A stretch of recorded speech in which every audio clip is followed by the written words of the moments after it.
환영합니다. 오늘 영상에서는 한국의 새로운 로열 윙맨 드론, 정식 명칭으로는 LOWS, 로우 옵저베이블 언만드 윙맨 시스템에 대해 이야기하겠습니다.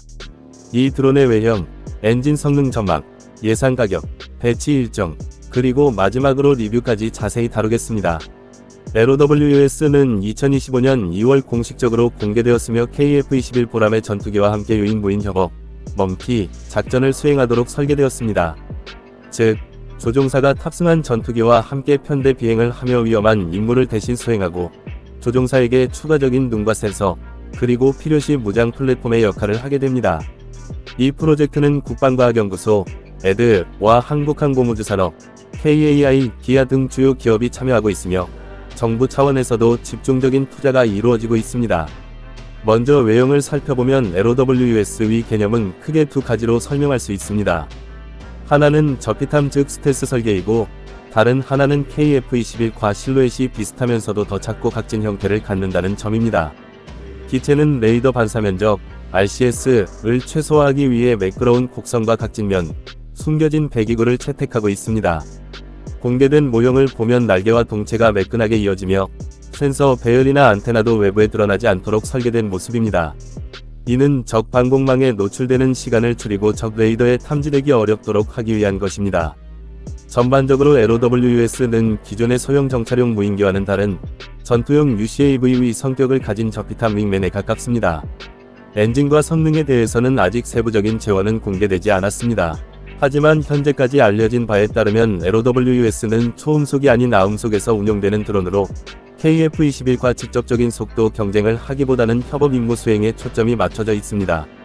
추진 체계는 터보제트 혹은 소형 터보팬 엔진을 사용할 가능성이 크며 항속거리와 작전 반경은 몇천 km에 이를 것으로 추정됩니다.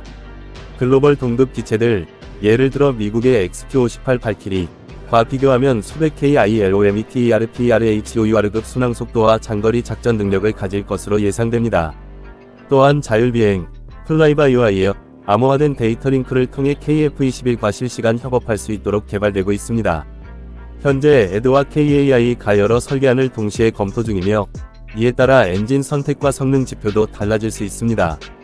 가격에 대한 관심도 높은데 정확한 금액은 아직 확정되지 않았습니다. 다만 글로벌 로열 윙맨 드론들의 사례를 참고하면 대체로 한 대당 200만 달러에서 1천만 달러 사이에 형성됩니다. 양산 물량이 많을수록 단가가 낮아지는 구조입니다.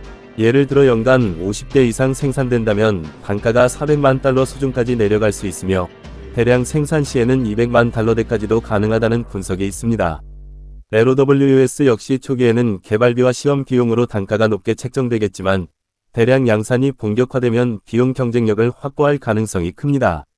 일정에 대해 살펴보면 LOWS는 2025년 2월 공식 공개되었고, 향후 2에서 3년 안에 시제기의 시험 비행과 야전 테스트가 계획되어 있습니다.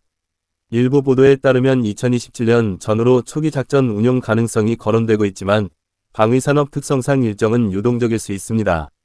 중요한 점은 한국 정부와 방산업계가 이 프로젝트를 빠르게 추진 중이라는 사실이며, 향후 수년 내 실물 시험기를 보게 될 가능성이 높다는 점입니다. 종합적인 리뷰를 하자면 LOWS는 한국에게 전략적 의미가 매우 큽니다. KF-21 위 작전 능력을 배가시키고 조종사가 위험한 임무를 직접 수행하지 않고 드론을 투입할 수 있도록 하기 때문입니다. 이는 적 방공망 침투, 정찰 및 전자전 임무, 필요시 제한적 타격 임무 수행에 큰 도움이 됩니다. 하지만 해결해야 할 과제도 많습니다. 고도의 스텔스 기술 확보, 재밍에 강한 통신망 구축, 엔진 및 파워 시스템의 경량화와 효율성 등이 모두 도전 과제입니다. 또한 자율무기 사용과 관련한 국제적 논의, 인간-기계 협업의 윤리적 문제 역시 앞으로 풀어야 할 숙제입니다. 결론적으로 LOWS는 한국 방위산업의 미래를 상징하는 프로젝트입니다. KF-21과 함께 운용될 경우 한국 공군의 전력투사 능력을 한층 강화시킬 것이며, 미래 전장의 양상을 바꿀 잠재력이 있습니다. 다만 구체적인 성능 지표와 가격은 아직 공식적으로 확정되지 않았으므로, 현재는 공개된 정보와 방산 분석가들의 예측을 기반으로 한 추정치만 제시할 수 있다는 점을 유념해야 합니다. 앞서 말씀드린 내용에서는 LOWS 드론의 기본적인 외형, 성능 전망, 가격과 일정에 대해 다루었습니다. 이제는 이 드론이 실제 작전에 어떻게 쓰일 수 있는지, 또 국제적 맥락 속에서 어떤 의미를 가지는지 조금 더 깊게 들어가 보겠습니다. LOWUS의 가장 큰 특징은 바로 윙맨 개념입니다. 즉, 조종사가 탑승한 KF-21 전투기의 옆에서 함께 비행하면서 위험 부담을 나누고 전투 효율을 높여주는 것입니다. 예를 들어 전방에 적의 대공 레이더가 있을 경우 조종사가 직접 들어가는 대신 LOWUS가 먼저 침투의 레이더 위치를 파악하거나 심지어 레이더를 교란하는 전자전 장비를 가동할 수도 있습니다. 또 만약 치명적인 공격이 필요한 상황이라면 KF-21 대신 LOWUS가 유도탄을 발사할 수도 있습니다. 이렇게 되면 조종사는 안전한 거리에서 전황을 통제하면서도 높은 타격 효과를 얻을 수 있습니다. 이 드론은 단순히 무기 플랫폼일 뿐만 아니라 네트워크 중심 전장, 네트워크 센트릭 워페어 위 핵심 요소로 설계되고 있습니다. 즉, 하나의 LOWUS만 운용하는 것이 아니라 다수의 LOWUS가 동시에 편대 비행을 하며 서로 데이터를 공유하고 KF-21은 물론 다른 지상 지휘소, 조기 경보기 등과 연결될 수 있다는 것입니다. 이를 통해 공군의 전투력이 단순히 전투기 대 전투기 위 개념을 넘어 전투기 플러스 무인 편대 플러스 네트워크 전체라는 차원으로 확장됩니다. 또한 LOWUS 위 개발은 단순히 군사적 효용성만이 아니라 산업적 가치도 큽니다. 한국은 이미 KAI를 중심으로 항공기 제작 능력을 쌓아왔고 KF-21을 통해 4.5 세대급 전투기 자체 개발 경험을 확보했습니다. 여기에 LOWUS와 같은 첨단 무인 전투 드론까지 실용화한다면 한국은 전 세계 방위산업 시장에서 중요한 경쟁자로 부상할 수 있습니다. 특히 무인기 분야는 아직 미국, 중국, 유럽 일부 국가들만이 확실한 우위를 보이는 상황이라 한국이 빠르게 이 시장에 진입한다면 상당한 수출 잠재력을 확보할 수도 있습니다. 물론 경쟁도 만만치 않습니다. 미국은 이미 XQ-58 발키리, 스카이버그 프로그램 같은 프로젝트를 진행 중이고 호주도 로열 윙맨 드론을 적극적으로 개발하고 있습니다. 중국 또한 다양한 스텔스 UCAV를 시험 중입니다. 한국의 LOWUS는 이들과 직접 비교될 수밖에 없으며 성능 가격 운용 개념에서 경쟁력을 확보해야 합니다. 엔진 성능 문제로 다시 돌아가 보면 LOWUS가 과연 어떤 수준의 파워를 낼 수 있을지가 관건입니다. 터보팬 엔진을 장착할 경우 장거리 작전과 안정성이 확보되지만 비용이 올라갈 수 있습니다. 반면 터보제트 방식은 비교적 저렴하고 단순하지만 연비와 작전 반경에서 분리할 수 있습니다. 따라서 한국은 임무 요구 조건에 맞게 최적의 균형점을 찾아야 할 것입니다.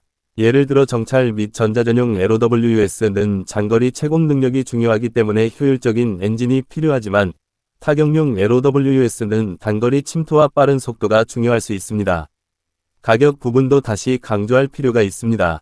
한국은 이 드론을 단순히 몇 대만 만들 계획이 아니라 KF-21과 함께 수십 수백 대 규모로 운용하려는 장기적 계획을 가지고 있습니다. 따라서 대량 생산 시 단가를 어떻게 낮추느냐가 핵심입니다.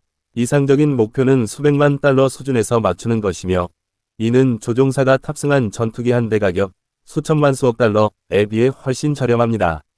이렇게 되어야 소모 가능 자산, 애트리테이블 에셋으로서의 진정한 의미를 가질 수 있습니다. 마지막으로 윤리적, 전략적 측면도 짚고 넘어가야 합니다. 무인 전투 드론은 효율성 면에서 강력하지만 동시에 인간 없는 살상 무기라는 논란을 피할 수 없습니다.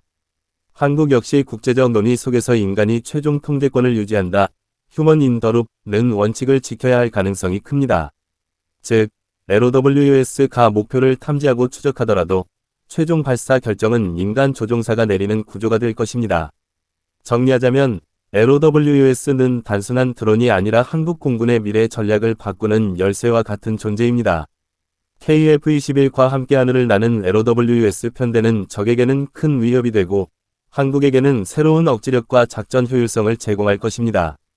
지금은 아직 시험 단계이고 많은 세부사항이 비공개 상태이지만 향후 5에서 10년 안에 실전 배치된다면 한국은 전 세계에서 손꼽히는 유인 무인 협업 전력을 갖춘 나라가 될 것입니다.